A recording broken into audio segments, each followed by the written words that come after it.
জ্বলছে।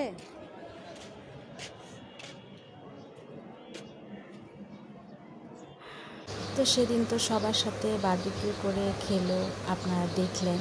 তো আজকে হচ্ছে আমার ছেলে বলছিল, আম্মু সেদিন তো তোমাকে দেয়া হয়নি, তো আজকে তুমি আর আমি মিলে বারবিকিউ করি। তো আমি বলছিলাম, বাবা ছাদে তো অনেক বাতাস, তো তুমি নিচেই করো। তো হচ্ছে চেষ্টা করছিল, চুলা রেডি ছিল ছাদে। তো আমি এসে দেখলাম যে হ্যাঁ, এখনও কিন্তু আগুন জ্বলছে না, খুব অনেক বাতাস ছিল। আর বেশ কয়েকদিন ধরে হচ্ছে স্কুল বন্ধ, কোচিং বন্ধ, বাইরে খেলতে পারছে না। আর হচ্ছে বাচ্চারা ইন্টারনেটও নাই যে গেম টেম খেলবে। তো তার জন্য হচ্ছে সময় কিভাবে পাস করবে, তার জন্য আমার মনে হয় যে এইরকমভাবে যদি সময়টা কাটানো যায় ফ্যামিলির সাথে, তাও কিন্তু খুব ভালো। তো তারপর হচ্ছে জ্বলছিল না, আমি বলছিলাম যে চলো নিচে চুলাতেই নিয়ে আসি। তো তারপর কিন্তু দেখেন চুলাতেই কিন্তু হচ্ছে।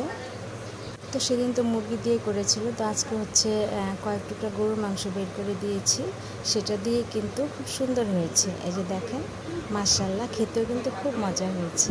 তো আপনারা কে কীভাবে সময় কাটাচ্ছেন জানাবেন কিন্তু।